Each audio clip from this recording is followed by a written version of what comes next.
प्रधानमंत्री मोदी के चीन दौरे पर दुनिया की नजर है। टीवी 9 के पास एससीओ समिट की पूरी टाइमलाइन है। टीवी 9 के पास हर बैठक की डिटेल जानकारी है और आज तक वो डिटेल जानकारी पहुंचाई जाएगी। इसका क्या वर्ल्ड ऑर्डर पर असर होने वाला है, जो निर्णय यहां पर लिए जाएंगे वो कितने महत्वपूर्ण होंगे, एक एक जानकारी देंगे। तो आप देखिए, एससीओ समिट में प्रधानमंत्री मोदी और पूरी दुनिया की नजर इसलिए और ज्यादा है। 31 अगस्त की बात करें, क्योंकि 31 से 1 अगस्त तक ये जो समिट का पूरा कार्यक्रम है वो रहेगा। सुबह 9:30 बजे शी जिनपिंग के साथ द्विपक्षीय बैठक होने वाली है प्रधानमंत्री की। दोपहर 1:45 पर भारतीय मिशन के अधिकारियों से प्रधानमंत्री बातचीत करेंगे। दोपहर 2:30 पर यानी 2:30 बजे का वक्त म्यांमार के वरिष्ठ जनरल से मुलाकात करेंगे।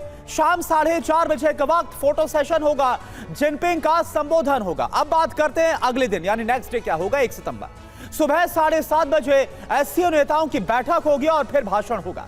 सुबह 8:40 पर समझौता हस्ताक्षर समारोह किया जाएगा और सुबह 10 बजे रूसी राष्ट्रपति पुतिन से प्रधानमंत्री मोदी की द्विपक्षीय बायलैटरल मुलाकात होगी और 31 तारीख की शी जिनपिंग और 1 तारीख की पुतिन की मुलाकात पर पूरी दुनिया की नजरें हैं।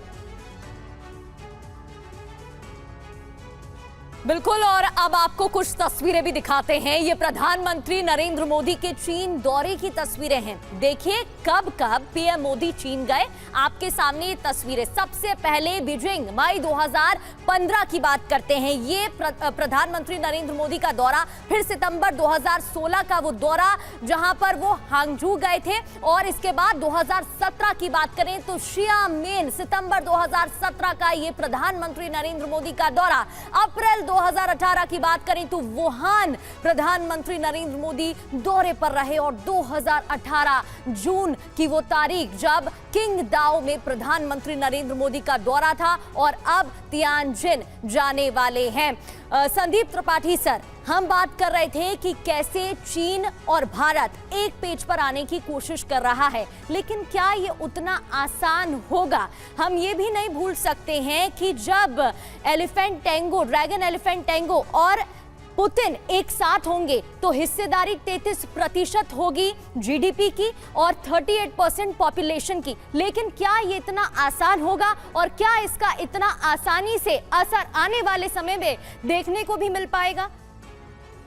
देखिए, मेरा मानना यह है कि जो मौजूदा हालात हैं, कई बार मौजूदा हालात बहुत मायने रखते हैं समीकरण को स्थापित करने में। और जिस तरीके से अभी अगस्त में चाइनीज़ जो फॉरेन मिनिस्टर भी यहाँ पर आए थे, भारत में आए थे, तो उन्होंने एक आइस ब्रेक किया, जो एक तरह से आप देख सकते हैं कि 1988 से लेकर 2003 में जो डेडलॉक था भारत का अतीत में, वही डेडलॉक हमें देखने को मिला हमें 2020 से लेकर के अभी तक। तो मुझे लगता है एक समय आता है कि जहाँ पर डेडलॉक को तोड़ना चाहिए। क्यों?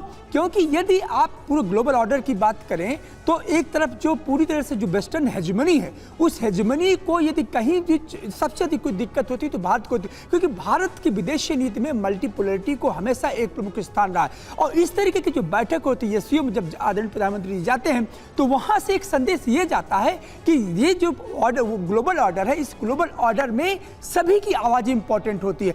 आपके जो आप समझिए ट्रंप के जो सलाहकार है, कल जो उन्होंने जिस तरीके से भारत पर आरोप लगाया है कि भारत का रुपया जो युद्ध को फ्यूल करता है और डॉलर जो है युद्ध को क्या करता है, शांति में टर्न करता है। तो इस तरीके के जो कॉन्टेक्स्ट में मुझे लगता है एससीओ पर पहुंच करके अमेरिका को संदेश देना जरूरी भी हो जाता है कि जो ग्लोबल साउथ की आवाज है इसको आप अंडरएस्टिमेट मत कीजिए। और रही बात चाइना के साथ जो हमारे डिफरेंसेस है, जो हमारी लिमिटेशन है, ये चाइना को भी मालूम, भारत को भी मालूम, लेकिन उसको सामने रख करके आप अपनी रास्ता को आगे न बढ़ाएं। मुझे लगता है कूटनीति में ये अच्छा संदेश नहीं होता है और इसीलिए चाइना ने आगे हाथ बढ़ाया। तो हमारी जिम्मेदारी होती है पड़ोसी होने के नाते कि हम उससे आगे हाथ बढ़ाएं और जो एंटी चाइना सेंटीमेंट है उसको एटलीस्ट कम करें, क्योंकि ये वही वक्त है कि आपको एशिया पर अपने पड़ोसी देशों के साथ सबसे पहले मधुर संबंध करने होंगे, बावजूद कि आपके पास उसके साथ टेंशन है और हाइटेस है। मुझे लगता है होप के साथ, आशा के साथ एससीओ पर आदरणीय बिल्कुल, यानी सर जो ग्लोबल साउथ है ये और ज्यादा मजबूत और जिसका जिक्र अक्सर प्रधानमंत्री नरेंद्र मोदी ने अपने अलग अलग संबोधन में किया।